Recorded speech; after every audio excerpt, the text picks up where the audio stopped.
Hello and welcome to Shadow of Sherlock, where every story feels like a conversation. Over a warm cup of coffee today, I bring you a brand new Sherlock Holmes, mystery filled with twists, clues, and clever deductions. Make yourself comfortable and let's unravel the case together, and if you'd like, leave a quick comment and tell me where you're joining from. It's always a pleasure to know where our little detective community is tuning in. From now, let's get started. Hercule Poirot, the case that almost broke his little grey cells. Chapter 1. The Invitation to Blackthorn Manor. The morning sun filtered through the lace curtains of Hercule Poirot's London flat, casting delicate patterns on the polished mahogany desk. Poirot sat upright, his moustache impeccably groomed, as he examined the letter before him.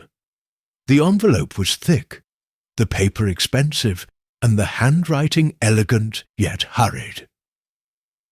"Mon ami," the letter began, "I find myself in a situation most delicate. I dare not put the details to paper, but I implore you to come to Blackthorn Manor at once. Your presence is urgently required. Yours in confidence, Lady Eleanor Blackthorn." Poirot's eyes narrowed. Lady Blackthorn was not one for dramatics. If she had written to him, the matter was serious indeed. By midday, Poirot was aboard a train bound for the countryside. The rhythmic clatter of the wheels soothed his mind, but his little grey cells were already at work. What could have driven Lady Blackthorn to such urgency? A theft? A scandal? Or something far more sinister? As the train pulled into the station, Poirot stepped onto the platform, his sharp eyes taking in every detail. A chauffeur approached, tipping his hat. "Mr. Poirot, Lady Blackthorn sent me to fetch you." The drive to Blackthorn Manor was brief, but revealing. The estate loomed ahead, its Gothic spires piercing the grey sky. The grounds were immaculate, yet Poirot noted the absence of gardeners, odd for a woman as meticulous as Lady Blackthorn. The front door creaked open as Poirot approached, revealing a butler with a face like stone. "Mr. Poirot," he intoned, "Lady Blackthorn is expecting you in the drawing-room." Poirot followed the butler through the grand foyer, his keen eyes noting the faint scuff marks on the polished floor, the slight tilt of a portrait on the wall, and the faint scent of lavender mingled with something sharper. Fear, perhaps. In the drawing-room, Lady Blackthorn stood by the fireplace, her posture regal, but her hands trembling ever so slightly. "Mr. Poirot," she said, her voice steady but her eyes betraying unease. "Thank you for coming. I fear I am in grave danger." Poirot inclined his head. "Tell me everything, madam. But first, may I suggest a cup of tea? It is always easier to think with a warm beverage in hand." As the butler brought the tea, Poirot's mind raced. The stage was set, the players assembled. But what game were they playing? And who among them was the most dangerous? Chapter 2. A Gathering of Suspects. The drawing-room of Blackthorn Manor was a study in contrasts. Sunlight streamed through the tall windows, illuminating the rich tapestries and polished furniture. Yet the air felt heavy, as if the walls themselves were holding their breath. Lady Blackthorn gestured for Poirot to sit, her movements precise but strained. "You must forgive the abruptness of my summons," she began, her voice low. "But I find myself surrounded by uncertainties. I trust no one, Mr. Poirot, not even my own staff. Poirot sipped his tea, his gaze steady. Uncertainties, madame, are often the precursors to clarity. Tell me, who else resides in the manor at present? Lady Blackthorne hesitated, her fingers tightening around the handle of her teacup. There are 4 guests staying here. Dr. Alistair Grayson, a former colleague of my late husband, Miss Vivian Hart, an artist who has been painting the manor's gardens, Mrs. Clara Henshaw, a widow and an old friend, and Mr. Edward Langston, a distant cousin who arrived unexpectedly last week. Poirot's eyebrows rose slightly. An unexpected arrival, you say? How curious. Before Lady Blackthorne could respond, the drawing-room door opened, and a tall, broad-shouldered man entered. His salt-and-pepper hair was neatly combed, but his eyes carried a weariness that belied his confident stride. "Ah, Dr. Grayson," Lady Blackthorne said, her tone cooling noticeably. "This is Mr. Hercule Poirot, the detective I mentioned." Dr. Grayson's gaze flicked to Poirot, his expression unreadable. "A detective? I wasn't aware we were in need of one." "One is always in need of clarity, Doctor," Poirot replied smoothly, "especially when shadows linger where they should not." The doctor's jaw tightened, but he said nothing. Instead, he turned to Lady Blackthorne. "Eleanor, if you'll excuse me, I have correspondence to attend to." As he left, Poirot noted the faint tremor in Lady Blackthorne's hands as she set down her teacup. "Dr. Grayson has been distant since his arrival," she murmured, "but I cannot say why." Before Poirot could press further, the door opened again, and a woman in her early 30s entered. Her auburn hair was swept into a loose chignon, and her paint-stained smock suggested she had come straight from her studio. "Miss Hart," Lady Blackthorne said, her tone softening. "This is Mr. Poirot." Miss Hart's green eyes sparkled with curiosity as she extended a hand. "A pleasure, Mr. Poirot. I've heard much about your exploits."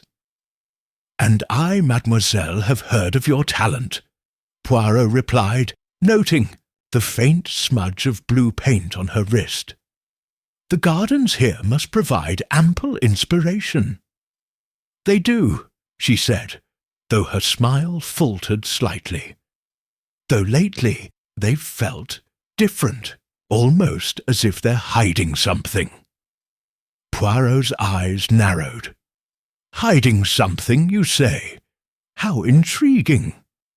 Before Miss Hart could elaborate, the door swung open once more, and a petite woman with silver-streaked hair bustled in. Her hands fluttered nervously, and her voice was high-pitched as she exclaimed, "Eleanor, I simply must speak with you about the—" She stopped short upon seeing Poirot. "Mrs. Henshaw," Lady Blackthorne said, her tone now tinged with exasperation. "This is Mr. Hercule Poirot." "Oh," Mrs. Henshaw's eyes widened. "A detective? Here? But why—" "That is none of your concern," Lady Blackthorne interrupted sharply. "Now, if you'll excuse us, Mr. Poirot and I have matters to discuss." Mrs. Henshaw's face flushed, and she retreated without another word. Poirot observed the exchange with interest, noting the tension between the two women. "Mrs. Henshaw has been overwrought since her arrival," Lady Blackthorne explained, though her tone suggested there was more to the story. Poirot leaned forward slightly. "And what of Mr. Langston, your unexpected cousin? When might I have the pleasure of meeting him?" Lady Blackthorne's lips tightened. "Edward is elusive. He spends most of his time in the library or wandering the grounds. I'll arrange for you to meet him at dinner." Poirot nodded, his mind already cataloguing the dynamics at play. Each guest seemed to carry their own secrets, their own reasons for being at Blackthorn Manor. But what connected them? And what, precisely, was Lady Blackthorn so afraid of? As the clock on the mantel chimed the hour, Poirot rose. "Thank you for your hospitality, madame. I shall retire to my room to freshen up before dinner.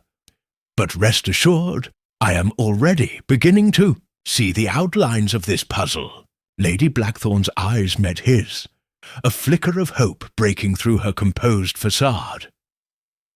"Thank you, Mr. Poirot. I fear I have placed a great burden upon you." "No, madame," Poirot replied with a small smile. "It is not a burden. It is a challenge, and Hercule Poirot does not shy away from challenges." As he left the drawing-room, Poirot's mind buzzed with possibilities. The stage was set, the players introduced, but the game had only just begun. Chapter 3. The vanishing heirloom dinner at Blackthorn Manor was an affair of quiet tension. The long mahogany table gleamed under the light of a crystal chandelier, its brilliance contrasting with the subdued atmosphere. Poirot, seated to Lady Blackthorn's right, observed the assembled guests with his usual precision. Dr. Grayson sat stiffly, his fork clinking against his plate with mechanical precision. Miss Hart, though engaged in polite conversation with Mrs. Henshaw, seemed distracted, her gaze occasionally drifting to the empty chair at the far end of the table. Mr. Edward Langston, the elusive cousin, had yet to appear. "I do hope Edward hasn't forgotten the hour," Lady Blackthorn remarked, her tone tinged with irritation. "He has a habit of losing himself in his books." "Perhaps the library has claimed him once more," Miss Hart said with a faint smile, though her eyes betrayed a flicker of unease. As the first course was served, Poirot noted the subtle dynamics at play.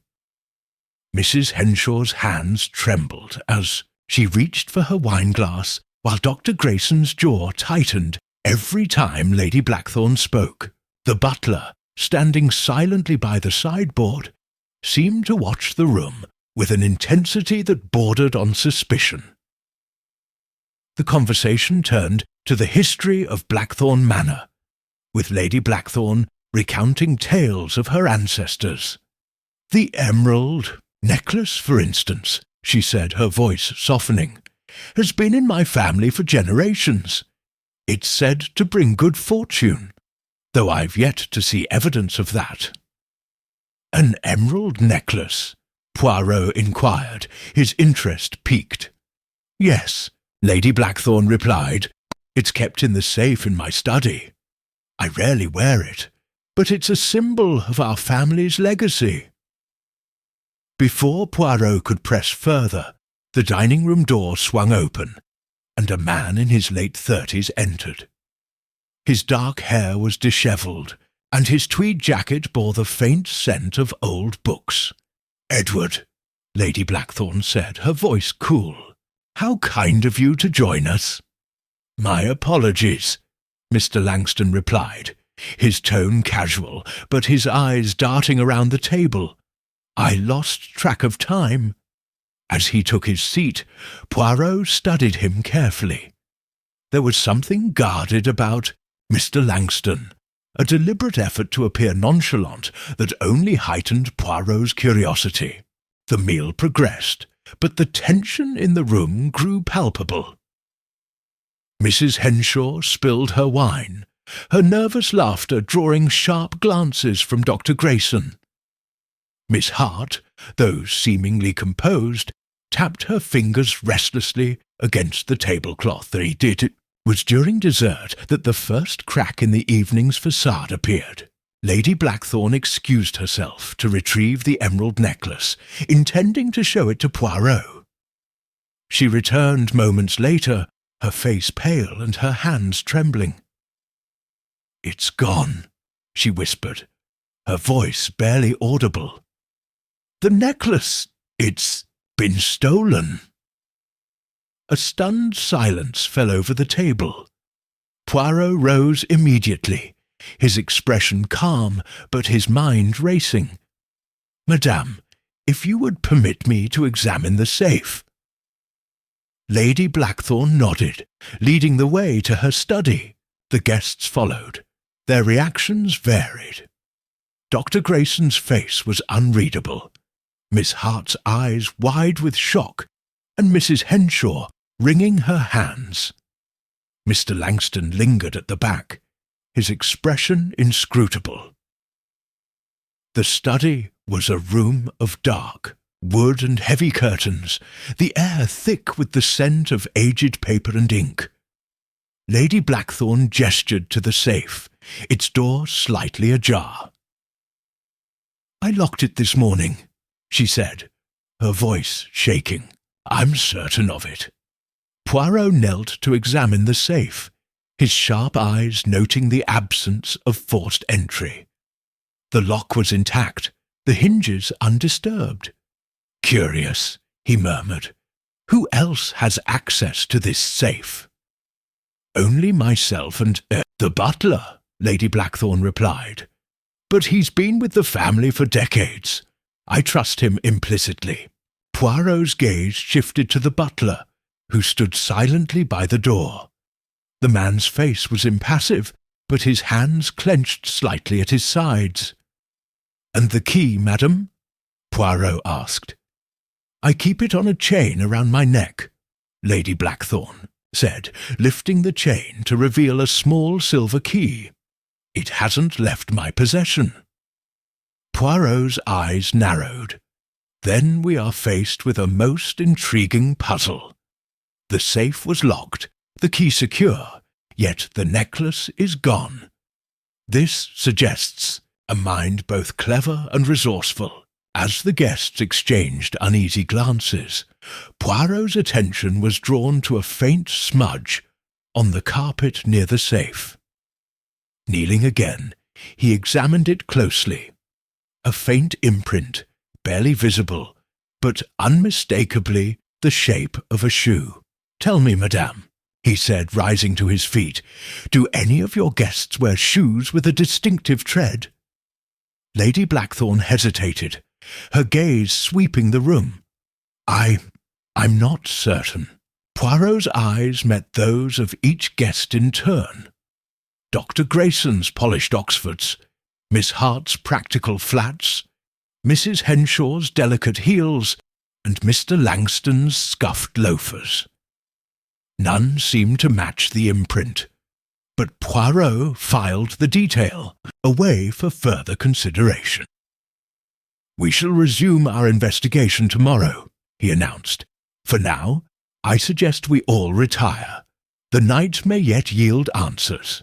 As the guests dispersed, Poirot lingered in the study, his mind already piecing together the fragments of the puzzle. The theft of the necklace was no mere crime of opportunity.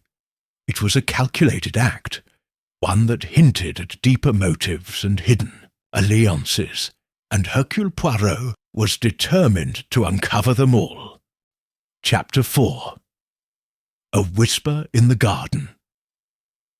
The moon hung low over Blackthorne Manor, casting a silvery glow across the sprawling gardens.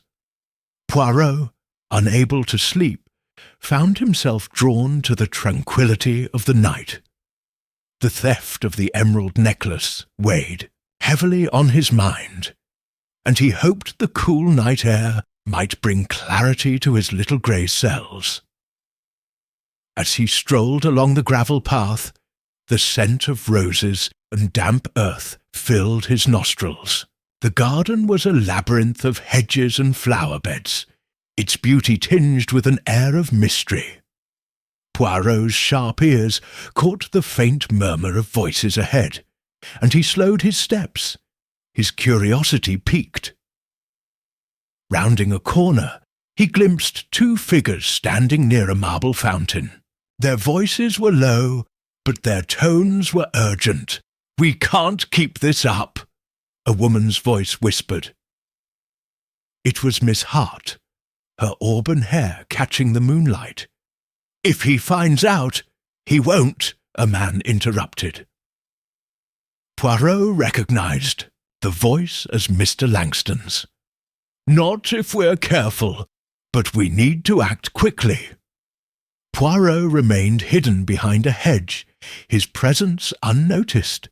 The conversation was tantalizingly vague, but it confirmed his suspicion that the theft of the necklace was merely the surface of a deeper conspiracy. Before he could hear more, a twig snapped underfoot, and the figures fell silent. Poirot stepped into view, his hands clasped behind his back. "Bonsoir, mademoiselle, monsieur.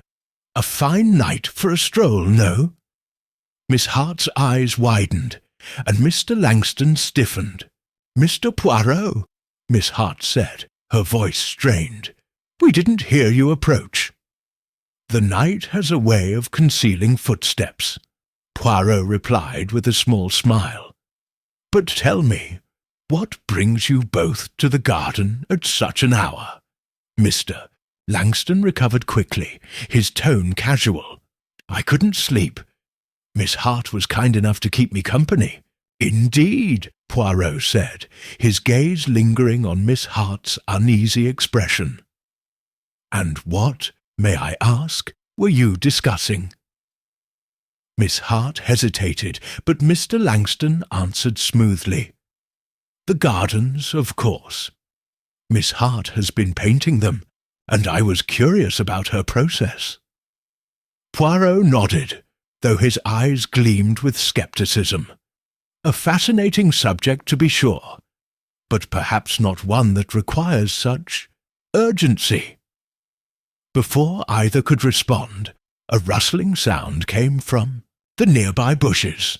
Poirot turned sharply, but the source of the noise had already vanished into the shadows. "It seems the garden is full of secrets tonight," Poirot remarked. "I suggest we return to the house. The night air can be unpredictable." The trio made their way back to the manor in silence, each lost in their own thoughts.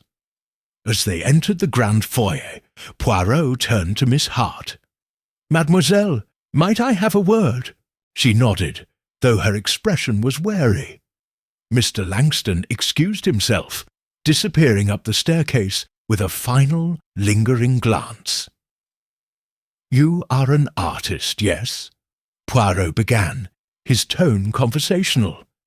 "Tell me, what do you see when you paint?" "The gardens." Miss Hart hesitated, her fingers brushing against the paint stains on her sleeve.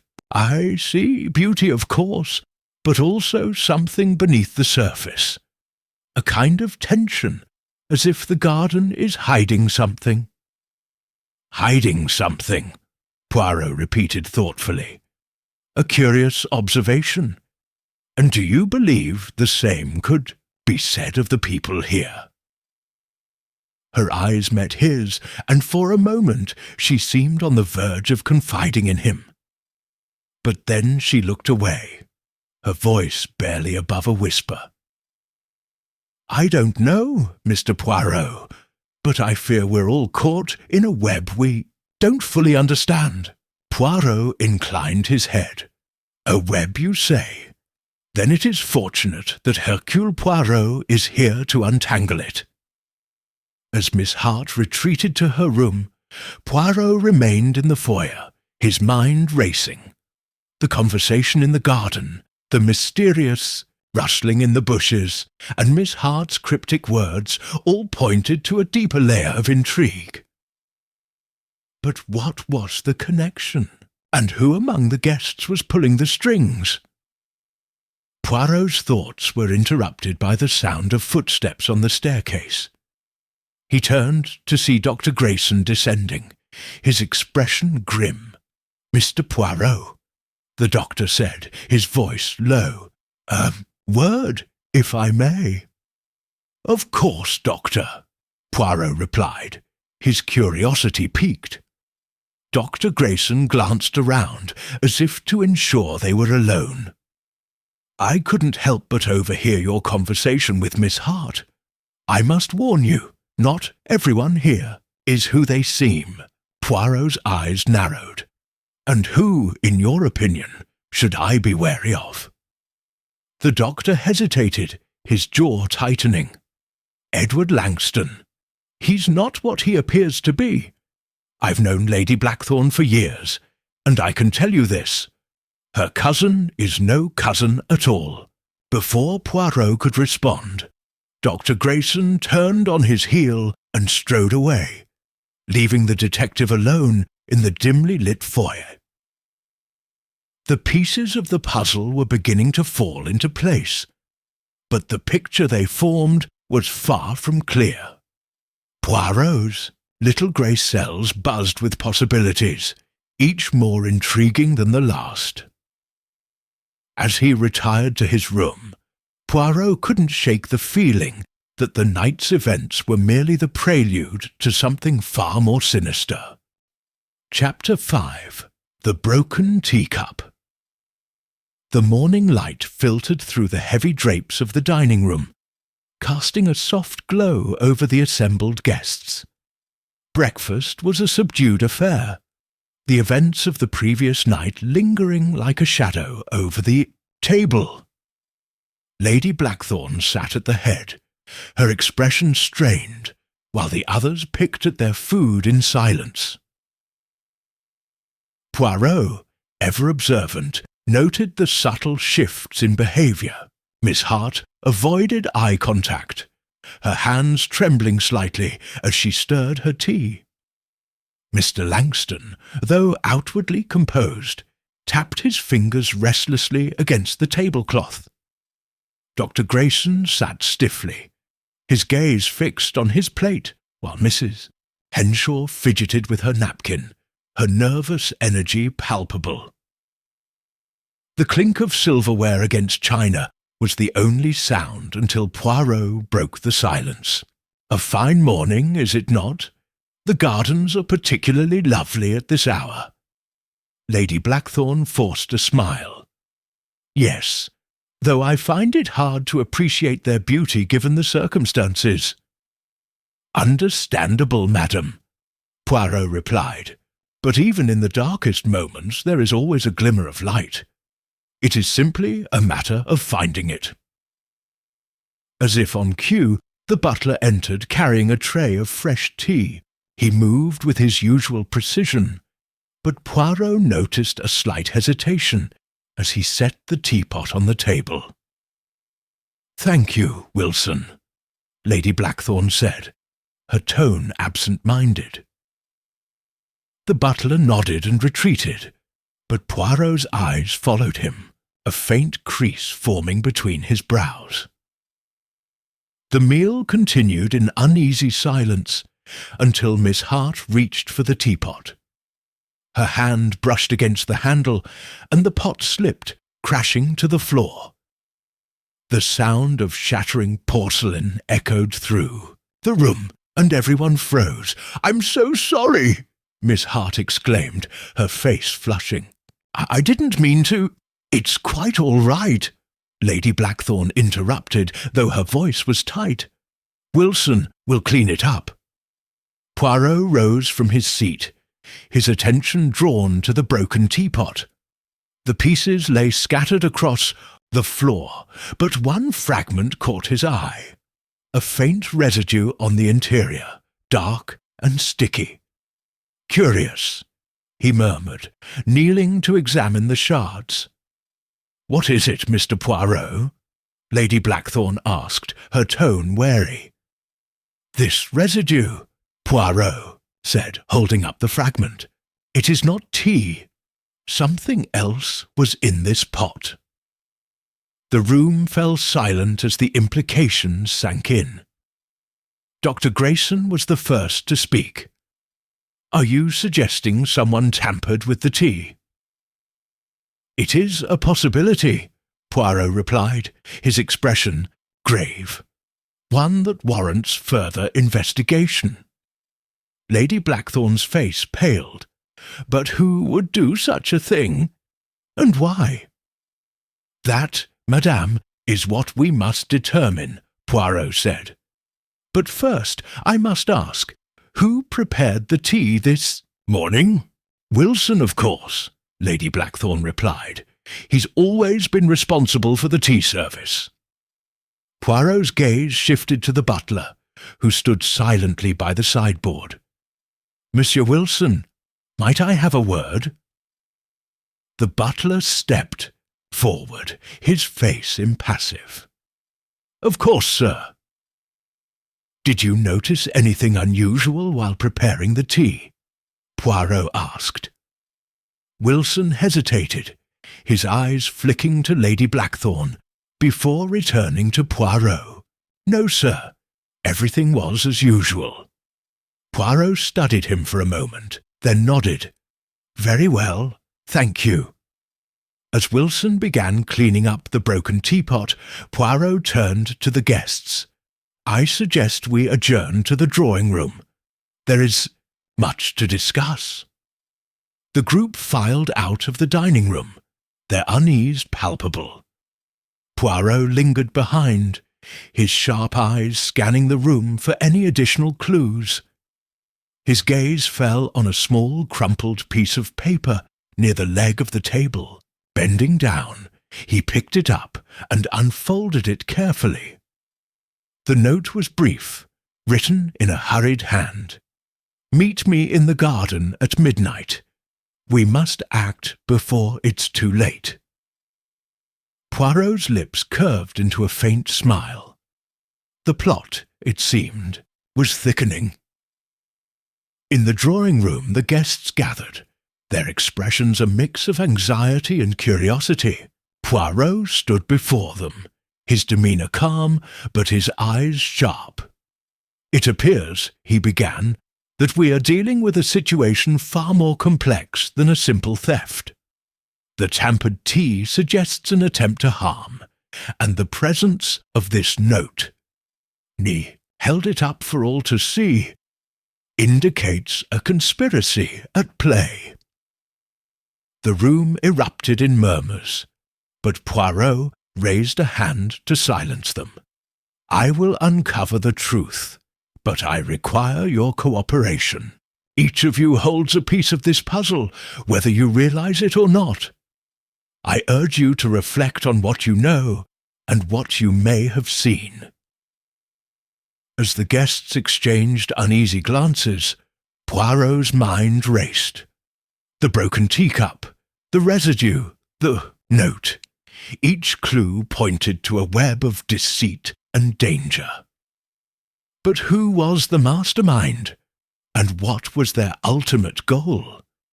The game was far from over, and Hercule Poirot was determined to play it to the end. Chapter 6. The Midnight Intruder. The manor was cloaked in silence as the clock struck midnight. Poirot, seated in the dimly lit drawing-room, listened intently to the faint creaks and whispers of the old house.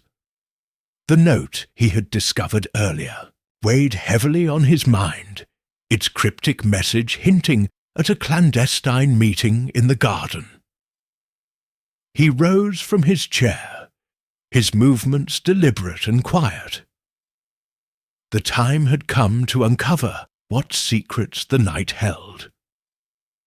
As he stepped into the hallway, the floorboards groaned softly beneath his weight. Poirot paused, his sharp ears catching the faint sound of footsteps above. Someone was moving on the second floor. Curiosity piqued, he ascended the staircase, his steps light and measured. The corridor was bathed in moonlight, its pale glow illuminating the portraits that lined the walls. Poirot's gaze swept the hallway, and he noticed a sliver of light spilling from beneath the door to Lady Blackthorn's study. He approached cautiously, his hand resting on the doorknob. Before he could turn it, the door creaked open, and a figure emerged, Mr. Edward Langston. The man froze, his eyes widening in surprise. "Mr. Poirot," he said, his voice low but steady. "What are you doing here?" "I might ask you the same question," Poirot replied, his tone calm but probing. Langston hesitated, then gestured to the study. "I couldn't sleep. I thought I might find a book to pass the time." Poirot's eyes narrowed. "In Lady Blackthorn's private study. A curious choice, monsieur." Langston's jaw tightened, but before he could respond, a faint noise came from the garden below. Both men turned toward the window, where the silhouette of a figure could be seen moving among the hedges. "It seems we are not the only ones awake tonight," Poirot murmured. Langston's expression darkened. "I suggest we investigate." Two men descended the staircase and made their way to the garden. The night air was cool, the scent of roses mingling with the damp earth. Poirot's sharp eyes scanned the shadows, his mind racing with possibilities. As they approached the fountain, the figure came into view, Miss Vivian Hart. She stood with her back to them, her auburn hair catching the moonlight. "Miss Hart," Poirot called softly, not wanting to startle her. She turned, her eyes wide with surprise. "Mr. Poirot! Mr. Langston! What are you doing here? We might ask you the same," Langston replied, his tone edged with suspicion. Miss Hart hesitated, her hands clasped tightly in front of her. I couldn't sleep. I thought a walk might clear my head." Poirot studied her carefully, noting the faint tremor in her voice. "A walk, mademoiselle? Or perhaps you were waiting for someone?" Her eyes flicked to Langston, then back to Poirot. "I don't know what you mean." Before Poirot could press further, a rustling sound came from the nearby bushes. All three turned as a shadowy figure darted into the darkness. "Wait!" Langston exclaimed, starting after the figure. Poirot held up a hand. "No, monsieur, let them go. We will gain nothing by chasing shadows." Langston frowned but nodded reluctantly. Miss Hart, meanwhile, seemed visibly shaken. "Who was that?" she whispered. "That," Poirot said, his eyes gleaming, "is what we must determine." The trio returned to the manor, the tension between them palpable. As they entered the foyer, Poirot turned to Miss Hart. "Mademoiselle, I must ask, what do you know of the note I found earlier?" Her face paled. "Note? I don't know what you're talking about." Poirot's gaze was steady. A note, written in a hurried hand, suggesting a meeting in the garden at midnight. Does this sound familiar? Miss Hart's hands trembled and she looked away. I can't say." Langston stepped forward, his expression grim. "Perhaps it's time we stopped playing games. Miss Hart, if you know something, you must tell us." She shook her head, tears welling in her eyes. "I can't. I'm sorry." Before Poirot could respond, a loud crash echoed from the west wing of the manor. The sound of shattering glass was followed by hurried footsteps. "What now?" Langston muttered, his frustration evident. Poirot's eyes narrowed. "It seems our midnight intruder has grown bolder. Come, we must investigate." The three hurried to the west wing, where they found the door to the library ajar. Inside, the room was in disarray. Books scattered across the floor, a chair overturned, and the window shattered. Poirot's sharp eyes took in the scene, his mind piecing together the clues. Someone was searching for something, he murmured. But what? Langston stepped forward, his gaze fixed on the broken window. Whoever it was, they're gone now. Miss Hart, meanwhile, stood frozen in the doorway, her face pale. This is getting out of hand. I can't— Her words were cut short by the sound of footsteps in the hallway. The butler, Wilson, appeared, his expression unreadable. Is everything all right? I heard a noise. Everything is far from all right, Langston snapped. It seems the manor is overrun with intruders. Poirot held up a hand. Calm yourself, monsieur. We will get to the bottom of this. But first, we must secure the room and ensure no further damage is done. As Wilson began cleaning up the mess, Poirot's mind raced. The broken window, the scattered books, the hurried footsteps, each clue pointed to a desperate search. But for what? And who was behind it? The mystery deepened with every passing moment, and Poirot knew that time was of the essence. The game was far from over, and the stakes were higher than ever. Chapter 7. The Accusation. The library was a scene of chaos, its once orderly shelves now a jumble of scattered books and overturned furniture. Poirot stood in the centre of the room, his sharp eyes taking in every detail. The shattered window, the muddy footprints on the carpet, the faint scent of tobacco lingering in the air. Each clue added a piece to the puzzle. Lady Blackthorne arrived moments later, her face pale and her hands trembling. "What on earth has happened here?" she demanded, her voice tinged with both anger and fear. "It appears," Poirot said calmly, "that someone was searching for something. The question is, what?" Langston, who had been pacing the room, stopped abruptly. "It's obvious, isn't it?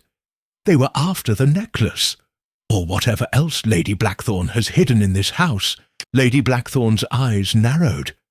"And what precisely are you implying, Edward?" Langston met her gaze, his expression defiant. "I'm implying that this house is full of secrets, and not all of them are yours." The tension in the room was palpable, and Poirot stepped forward before the confrontation could escalate. "Enough," he said firmly. "This is not the time for accusations. We must focus on the facts." Miss Hart, who had been silent until now, spoke up. "Mr. Poirot is right. Arguing won't solve anything. We need to figure out who did this, and why." Poirot nodded, his gaze sweeping the room. "Let us begin with the evidence. The intruder entered through the window, as evidenced by the broken glass and muddy footprints. They were searching for something specific, given the disarray of the bookshelves. And they left in a hurry, likely when they heard us approaching." Dr. Grayson, who had been standing quietly by the door, cleared his throat. "If I may, Mr. Poirot, there's something you should see." He stepped forward, holding out a small, crumpled piece of paper. "I found this near the window. It was partially hidden under one of the books." Poirot took the paper and unfolded it carefully. The message was brief, written in the same hurried hand as the note he had found earlier. "The safe is in the study. Be quick." "Curious," Poirot murmured. "It seems our intruder was not acting alone." Lady Blackthorne's face paled. "The safe in my study. But how would they know?" She stopped abruptly, her eyes darting to the butler, Wilson, who stood silently by the door. "Wilson," she said, her voice tight. "Who else has access to my study?" The butler's expression remained impassive. "Only myself, madam. And you, of course." Poirot's gaze shifted to Wilson, his eyes narrowing slightly. "Monsieur Wilson, were you in the study at any point this evening?" Wilson hesitated, then nodded. "Yes, sir. I was tidying up after dinner, as usual." "And did you notice anything unusual?" Poirot pressed. Wilson's eyes flicked to Lady Blackthorne before returning to Poirot. "No, sir. Everything was as it should be." Poirot studied him for a moment, then turned to the others. "It seems we have a new piece of the puzzle. The intruder was not only searching for something, but had inside information about the location of the safe." Langston's eyes narrowed. "Inside information? You mean someone in this house is working with the intruder?" "It is a possibility," Poirot replied, "but we must not jump to conclusions.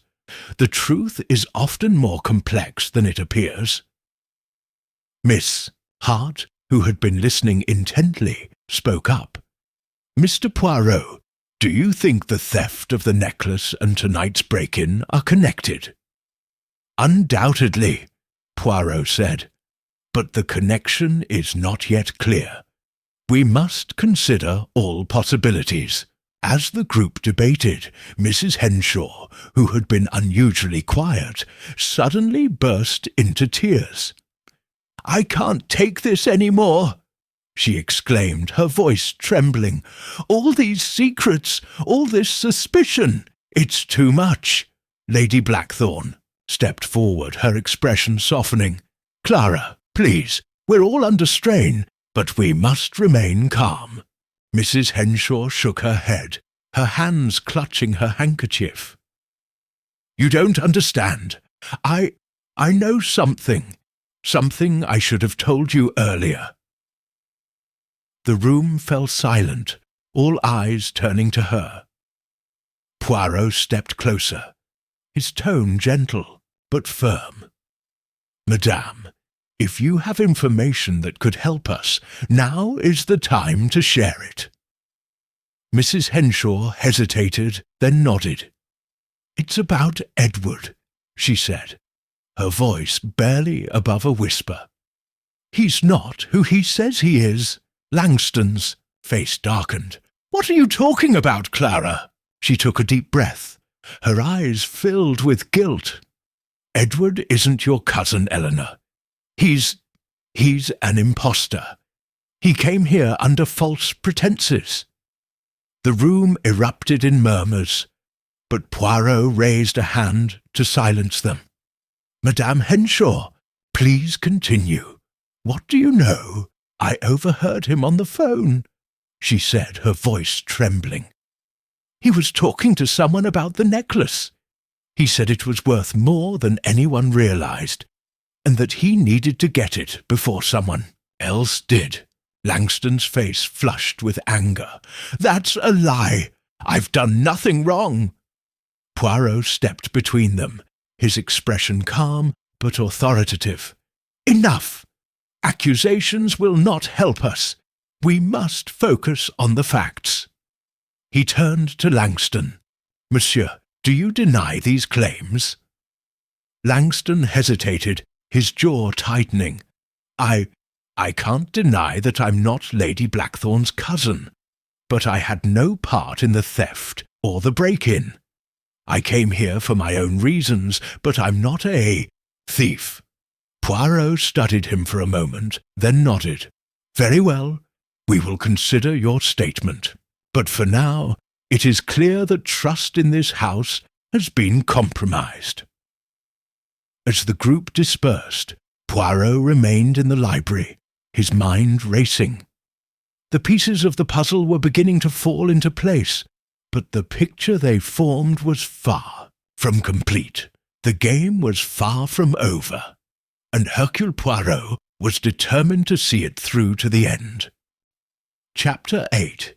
The Second Disappearance. The morning light filtered through the heavy drapes of the drawing-room, casting a pale glow over the tense faces of the assembled guests. The events of the previous night had left everyone on edge, and the revelation about Mr. Langton's true identity had only deepened the sense of unease. Poirot, seated in his usual chair, observed the room with his characteristic precision. Lady Blackthorne sat stiffly, her hands clasped tightly in her lap. Miss Hart fidgeted with the hem of her sleeve, her eyes darting nervously around the room.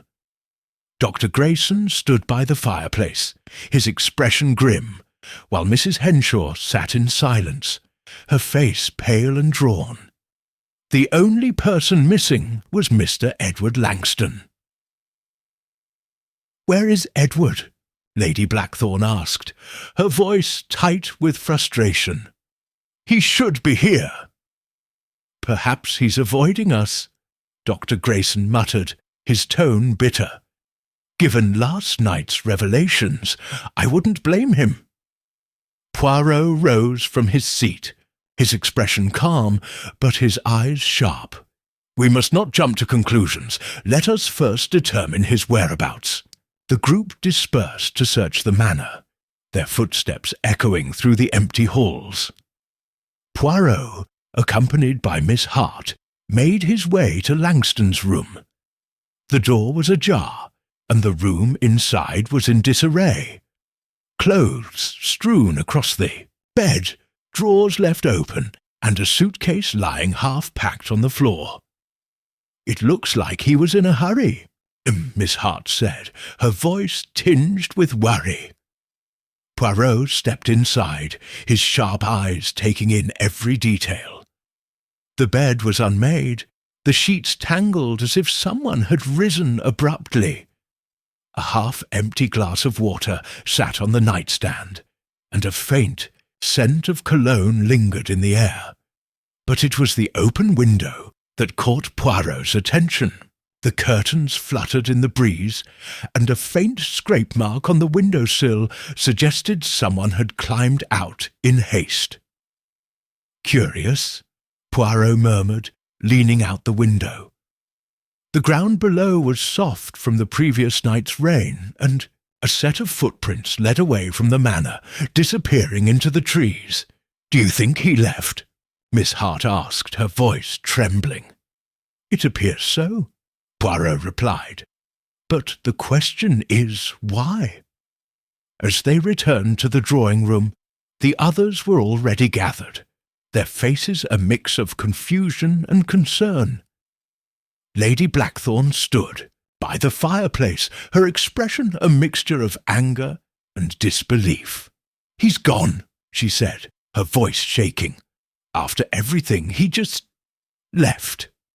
"Not necessarily," Poirot said, his tone measured.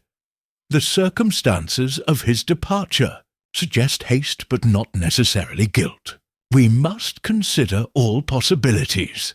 Dr. Grayson snorted. "What possibilities? The man's an impostor. He's clearly involved in the theft, and now he's run off to avoid facing the consequences." "Perhaps," Poirot said, his gaze steady. "But we must not let emotion cloud our judgment. The facts, as always, will guide us." He turned to Mrs. Henshaw, who had been unusually quiet. "Madame, you mentioned overhearing a conversation between Mr. Langston and an unknown party.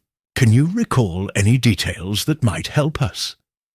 Mrs. Henshaw hesitated, her hands twisting her handkerchief. I only caught bits of it. He mentioned the necklace and something about a buyer. But I didn't hear much else." Poirot nodded, his mind racing. A buyer suggested that the theft was not an impulsive act, but part of a larger scheme. But who was behind it? And where had Langston gone? As the group debated, the butler, Wilson, entered the room, his expression unreadable. "Mr. Poirot," There's something you should see." Poirot followed him to the study, where the safe stood, open, its contents in disarray. Papers were scattered across the floor, and a small velvet box lay empty on the desk. "The necklace?" Poirot asked, though he already knew the answer. Wilson nodded. "It's gone, and so is the key." Poirot's eyes narrowed. "The key was in Lady Blackthorn's possession, was it not?" "Yes, sir," Wilson replied, "but it seems someone took it." Poirot's mind raced. The theft of the necklace, Langston's disappearance, the break-in, each clue pointed to a carefully orchestrated plan. But who was the mastermind? And what was their ultimate goal?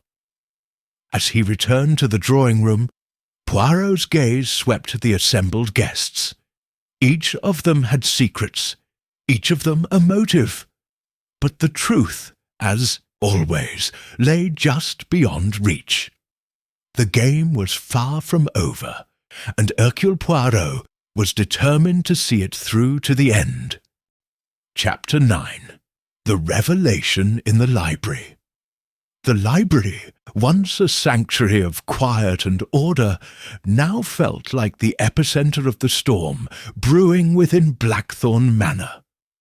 Poirot stood at its center, his sharp eyes scanning the room as the guests gathered around him. The tension was palpable, each person casting wary glances at the others, their trust eroded by suspicion and fear. Lady Blackthorn, her composure fraying, broke the silence. "Mr. Poirot, surely you must have some idea of what's happening. The necklace is gone, Edward has vanished, and now the safe has been tampered with. What are we to do?" Poirot held up a hand, his voice calm but firm. "Patience, madame.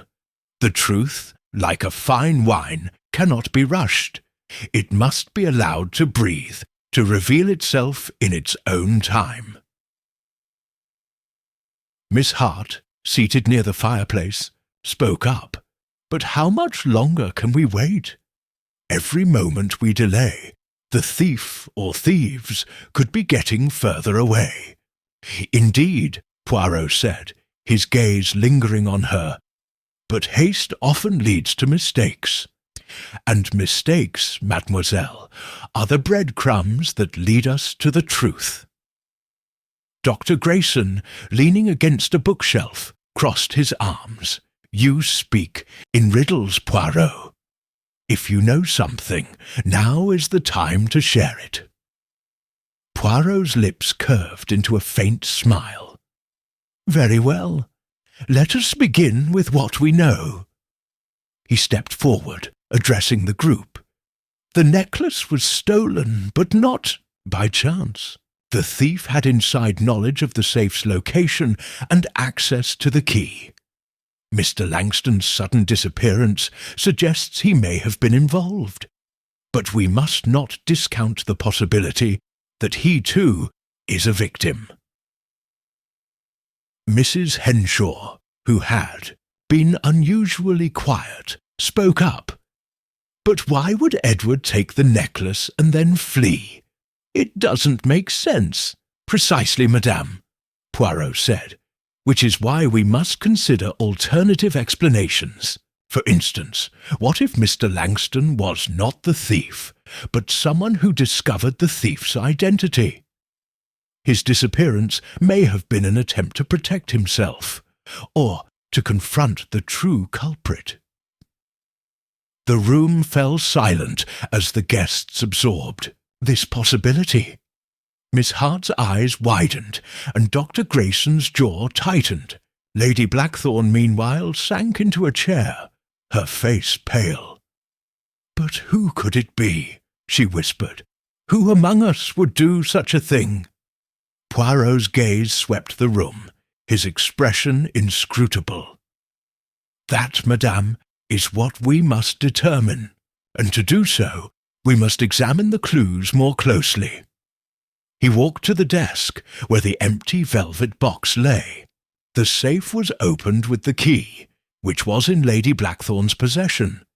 Yet the key is now missing. This suggests that someone had access to it, either through stealth or persuasion. His eyes shifted to Wilson, the butler, who stood silently by the door. "Monsieur Wilson, you were the last person to see the key, were you not?"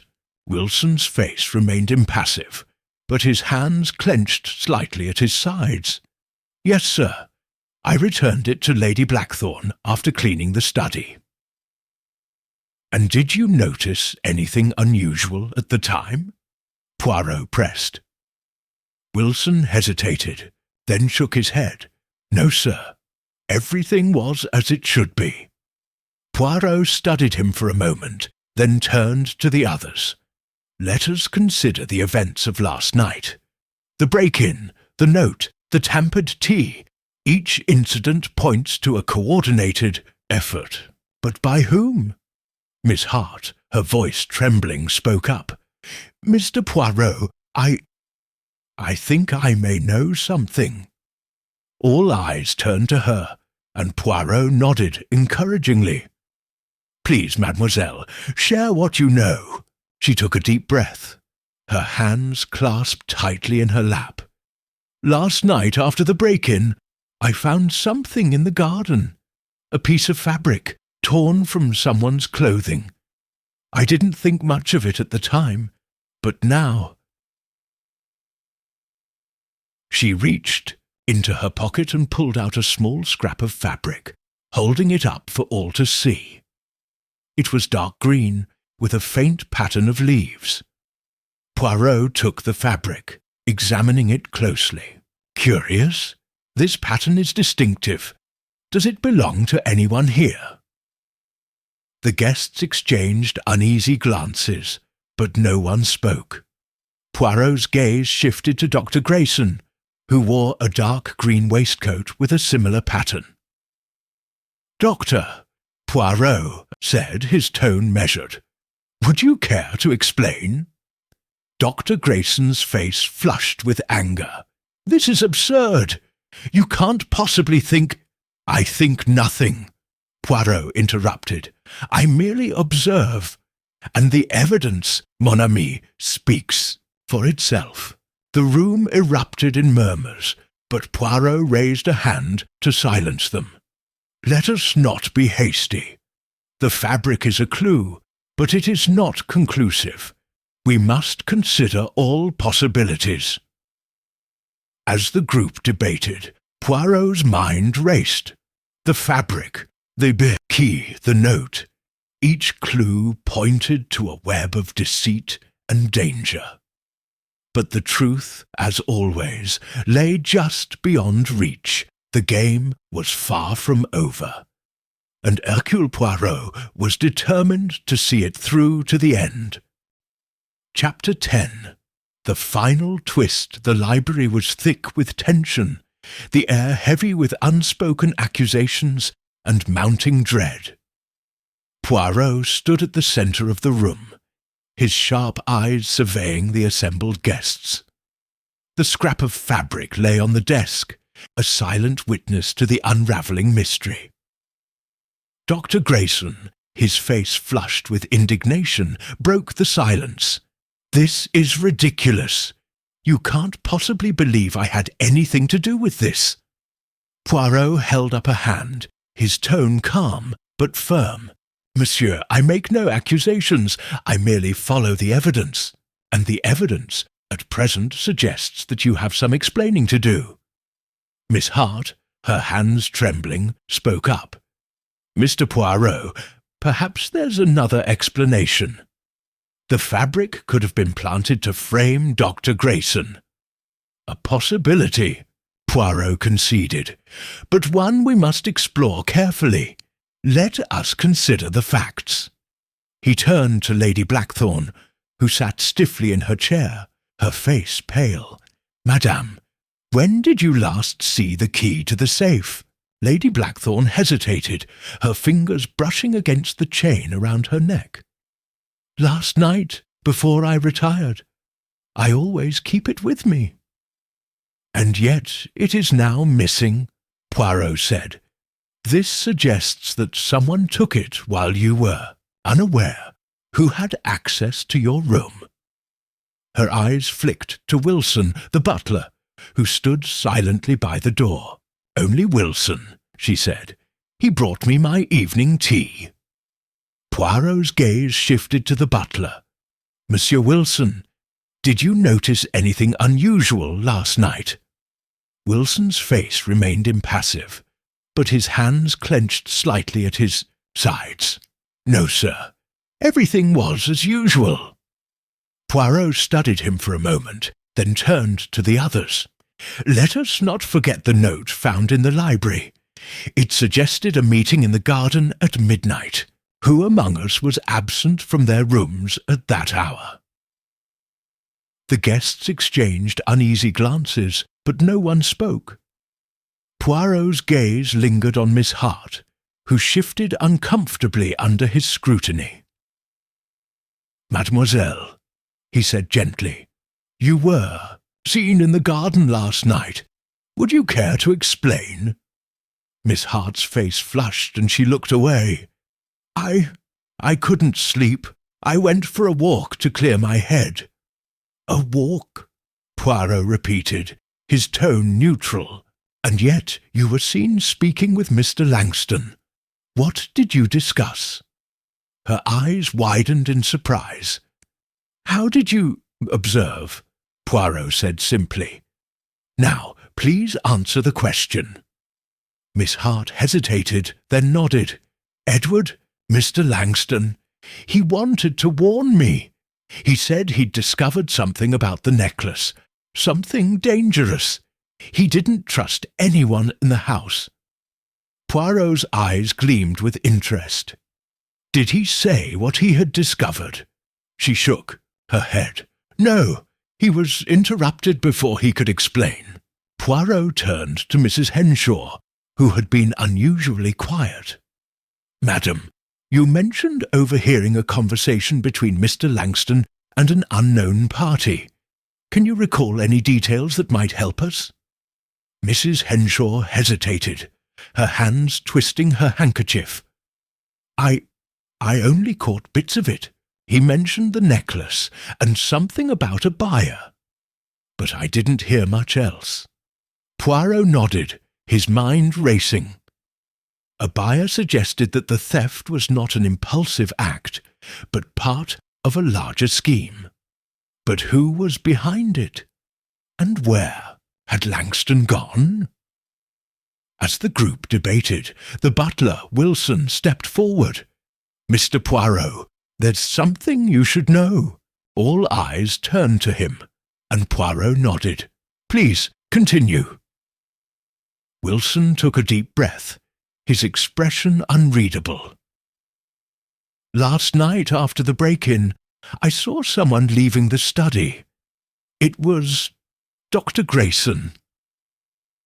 The room erupted in murmurs, but Poirot raised a hand to silence them.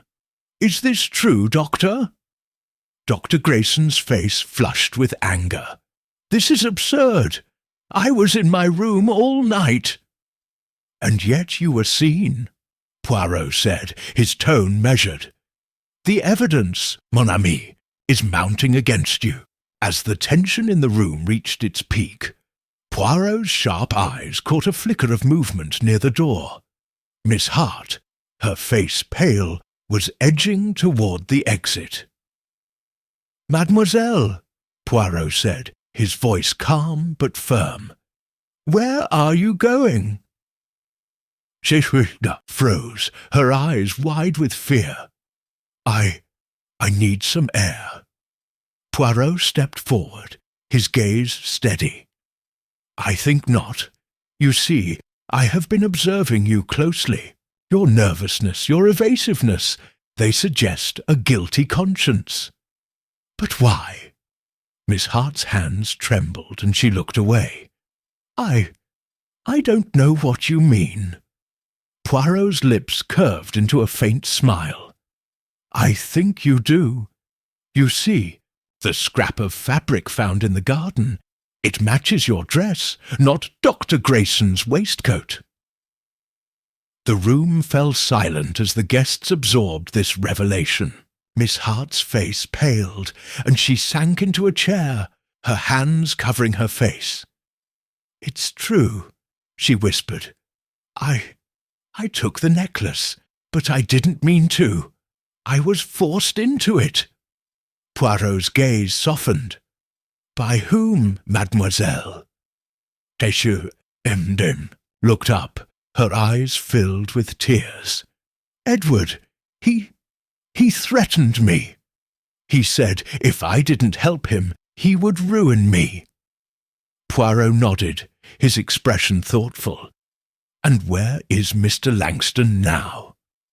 "I don't know," she said, her voice trembling. "After the break-in, he disappeared. I think he's gone for good." Poirot turned to the others, his gaze sweeping the room. "It seems we have our answer. Miss Hart was coerced into assisting Mr. Langston, but the true mastermind remains at large." As the group absorbed this revelation, Poirot's mind raced. The game was far from over, and the final twist was yet to come. Chapter 11. The Confrontation.